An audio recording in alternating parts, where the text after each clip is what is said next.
Kayo po ba mga bossing ko ay lagi na lamang pong walang pera, bagamat kayo ay masipag at madiskarte? Asya malaking katanungan nga yan, bakit ganon? Ngayon po mga bossing ko, marami tayong pwedeng gawin na pamamaraan upang sa ganon hindi kayo lagi nauubusan ng pera. Kumuha po kayo mga bossing ko ng bulak na kagaya nito. Kung mapapansin ninyo, paikot po siya mga bossing ko for never ending. At magaan po ang bulak, ito po mga bossing ko pagagaanin ang daloy ng swerte lalo na sa pera. At ito po ay kulay puti, kayo po ay tutulungan nito para kung ano man yung madilim na mundo po ninyo ay tutulungan kayo na magkaroon ng solusyon para hindi na laging kayo namumblema sa mga problema nyo pinagdadaanan lalo na sa pera. At ang gandang tambalan nito mga bossing ko ay ang bawang. Ang bawang mga bossing ko ay isa sa mga mabisang pantaboy ng mga negatibong espiritu. Itong dalawang ito ay perpektong sangkap upang sa ganon, kayo po hindi lagi nauubusan ng pera. Kung kayo po ay masipag at matyaga at lagi ka walang pera, ay naku, huwag nyo po yung pagtisan. Mainam po mga bossing ko, isubukan nyo po ito. Gawin nyo lang po ito sa umaga mga boss, na mga badang alas 7 ng umaga. Harap ka sa may silangan mga bossing ko, dala ito mga bossing ko, at ganoon din ang inyo pong pitaka at ganoon din po ang inyo pong bag. Ngayon po mga bossing ko, kayo po ay mas mainam na alisin nyo muna ang mga laman ng inyo pong bag at ipagpag nyo po muna yan. At kung kayo po ay may oras pa, kumuha ka ng tubig, lagyan nyo ito ng kapranggot na asin at ganoon din ng suka.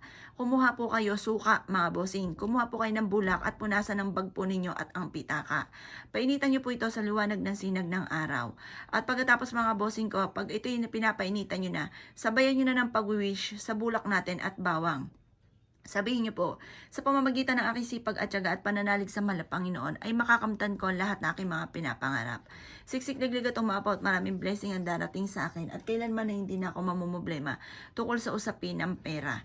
Gawin niyo po ito na may paniniwala mga bossing ko. Kasi once na kayo po yung may alinlangan at hindi ka naniniwala at kayo mismo ay kumukontra sa inyo po mga ginagawa, ay mainam na wag niyo muna itong gawin. Mas mainam may 100% kang paniniwala para mabilis matupad ko naman ang inyo pong hinihiling.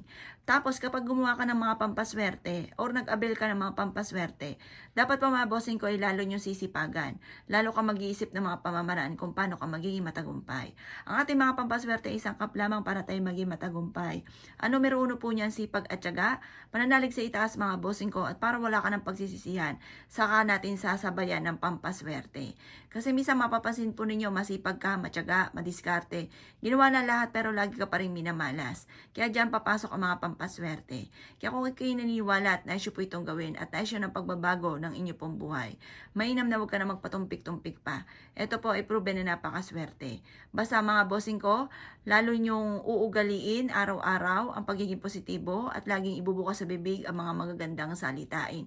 Kalimutan ang mga pangit na salitain. Dahil kapag ikay pangit magsalita, ikaw po'y pangit din mag-isip, napapangunahan ka lagi ng mga negatibo sa mga bagay na hindi pa nagaganap, yun po ang inyo pong makakamtan, negative. Kaya ayaw naman natin ng negative, gusto natin ay laging positive at laging maganda ang mangyari. Kaya bago-baguhin ang sistema ng mga negatibong isipin, imbis na negatibong isipin, panay positive at magiging matagumpay po tayo. Kaya kung ikinaniwala at nais po itong gawin, ay siya mga boss. Good luck po sa inyo po lahat!